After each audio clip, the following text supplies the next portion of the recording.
In the top left, in the bottom right, we have the barcode. It is Naniwa. I'm pretty sure I beat the Naniwa, by the way, on ladder. He played Terran, though. Yeah, well, I think I played Naniwa too. Like, I think every 4 games I play Naniwa. Just, I can't tell sometimes. Maybe I have him confused. Have you seen the Grandmaster ladder in Korea? It's like Everybody's all barcodes, barcode. and everyone's a Zerg. Naniwa's favorite movie is American Psycho. I don't know why I don't know why exactly, but I think Naniwa says he just likes the premise of it. He likes the acting, and he thinks it's a very funny story. Funny? Did you watch it? Not many people say it's funny. I mean, Naniwa thinks it's funny. Actually, I don't know. I didn't ask him about it. I remember watching it on TV and Rotterdam telling me that. So. It's not a comedy. It's not a comedy, but there's like, it's a thriller, right? Yeah. It's always a thriller. Especially when he plays PvP, and especially since he's going up against this player in the top left from Team Fnatic Recall, it is Oz. So what do you think is coursing through Naniwa's mind right now? When you're up against a player like Oz, who was at one point in time known for his PvP, you know Oz is going to view this as, hey, this is going to really, really showcase my PvP. It's going to say, I still have respect in this matchup.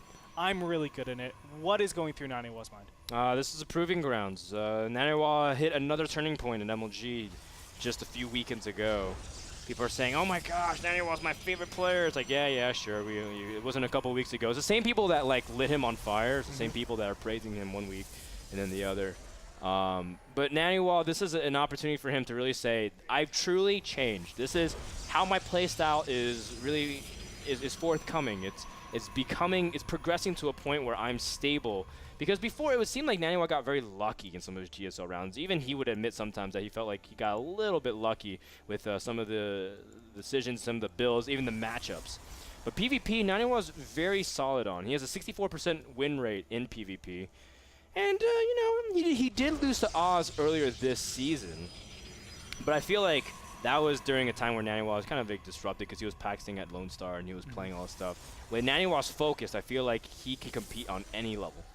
I love what we're seeing from Naniwa. He's already switching up a little bit. He went 14-15 assimilator. Now, normally you see 15-15 assimilator, or you're actually going to see 14 assimilator, 15 pylon, and then another assimilator. So the question begs is, what is he going to do with all this gas? He has 3 probes on each of them, so he's definitely banking a ton of them. You can see sentries coming out as well, so he definitely can do some sort of tech, whether it be Robo or Stargate or Blink Stalkers. We're not sure yet, but we can already see a Twilight Council going down. What I think Naniwa is going to do is probably Robo or Stargate, but not sure just yet. There it is, Stargate goes down, and it looks like it's going to be a little bit of an advantage for Oz. Oh my. Naniwa pulls several probes just to try to deny that probe from moving out and seeing the Stargate. Now, that has to make Oz super suspicious. Did he catch it? Did he see it? Oh, he did. He did. But I don't think he clicked on it. He's like, is that a Twilight? Is that a... Well, it would either be Twilight or Stargate. You wouldn't make that big of an effort to hide a Robo. Yeah. Well, here's the thing. The Twilight Council is...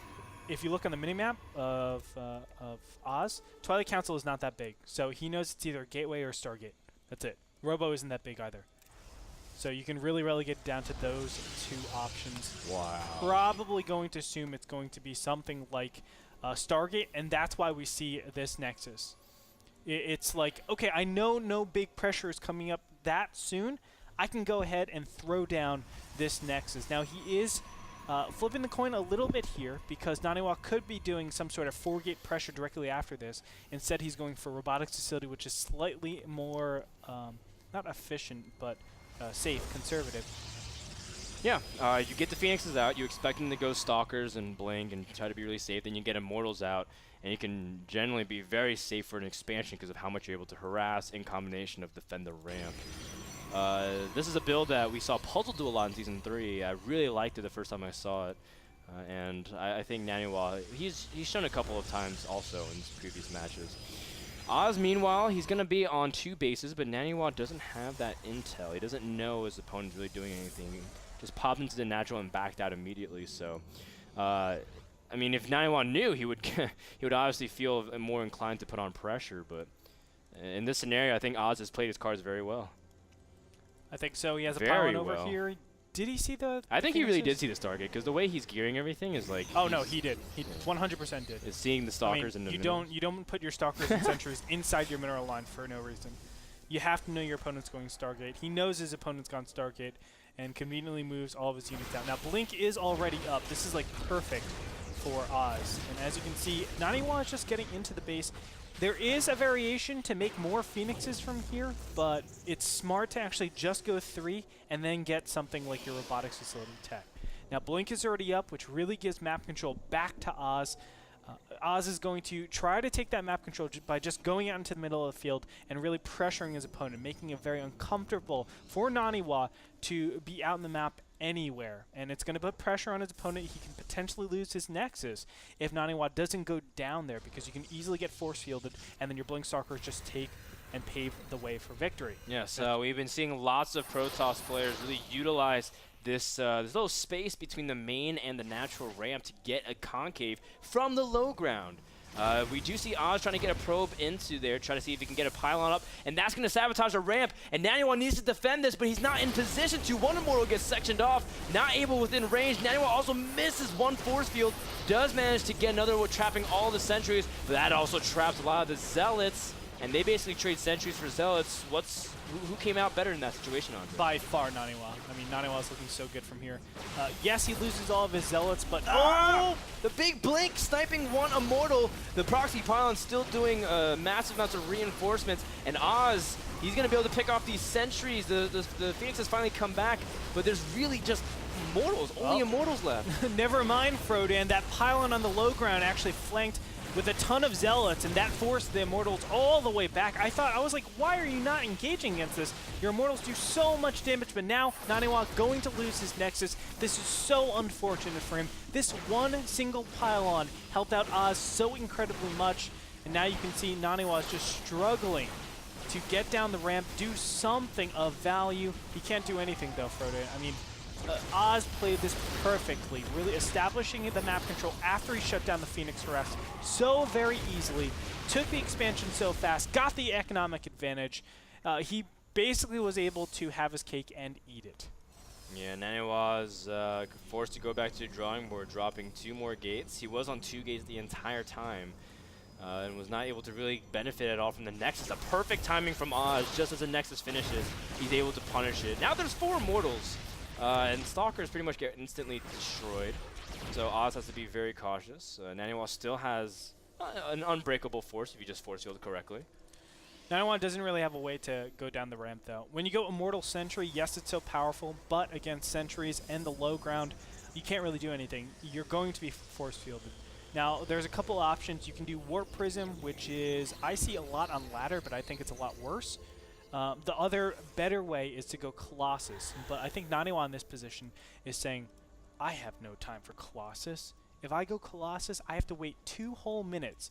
That's 2 whole minutes that my opponent has an expansion that I don't.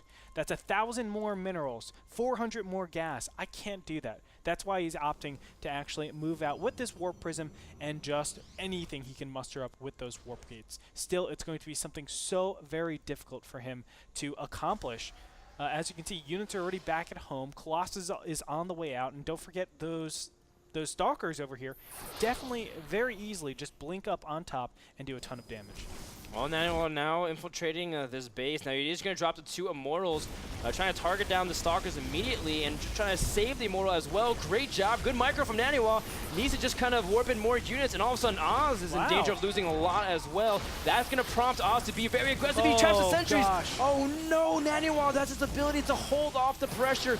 Forced to drop 1 more force field. Now Naniwa will be able to clean up a lot of things at the natural, but will he even be able to protect the main? I don't think so. That might seem really weird. Naniwa, why are you moving down? But Naniwa was thinking, okay, all the units are probably going home. I don't actually need to keep them there. I can try to get my positioning and then reclaim my natural while I'm doing all this damage. But of course, we have Oz right outside that's waiting for that to happen. Now, it looks like this Colossus coming out here is going to be the end of this pressure, but really nicely done! Ooh. Actually flanking out this Colossus. He's going to be able to take it out. Wow, incredible play from Naniwa. I don't know if it's enough, though. 90 supply to 47, Frodan. That is so substantial. He still cannot get down there. Sentry's being warped in yet again. but let's be honest. I mean, it's so hard to actually move down that ramp.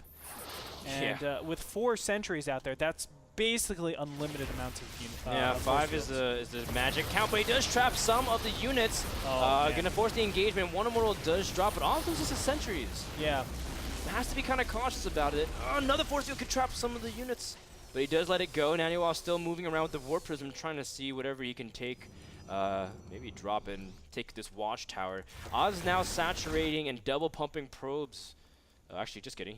He stops making probes. He wants to just focus on unit production. Realizes 2 Nexus is always better than 1. Oh no, and the Warp Prism is going to be sniped, Froden, and that means the 2 Immortals and the chance of Naniwa actually coming back into this game. The Zealots are going to join up, but GG gets called, and Oz will take game number 1. Absolutely phenomenal play coming out from him. The build was perfect, Froden. Yeah, very, very well done. Great response to Stargate, because obviously Phoenixes can't do anything to a Nexus. Maybe lift more probes, but if you go for Blink early on, a great series of decisions by Oz. Now, that was really risky. I'm not going to lie. A lot of situations could actually happen. Obviously, a Robo all-in would actually be super, super powerful, but Naniwa not really known for doing a lot of one-base all-ins. Also, he can actually cancel the Stargate. Theoretically, it's still in the range. Cancel the Stargate, go 4 gateways. It's a delayed 4 gateways, but a build like that, Oz is going to get punished so hard for going 1 gate, Twilight, Council, Nexus. I mean, you can't stop a 4-gate no matter how delayed it is. Still, given the circumstances, given that he knows his opponent is going Stargate, everything worked out perfectly. Getting the fast Nexus, getting the Twilight Council, being able to blink around, establishing map control when you have the correct amount of units, and then putting that pressure on was perfect. And because of that, Oz took the very, very nice win. Great assumptions made by Oz, and Naniwa almost pulling back to be able to harass enough, but falling a little bit short. That game was brought to you by GoToMyPC and ESL.tv/PDEC GoToMyPC. But before you do that, check out our promo code going on for the finals. If you use LABYTE, that's just the letter L, the letter A, and then BYTE, B-I-T-E. You can get $20 off for your NASL Season 4 tickets, which are still on sale. Get them while they're hot. When we come back, our game number 2 between Naniwa and Oz will continue. Don't go anywhere. We'll be back in just a sec.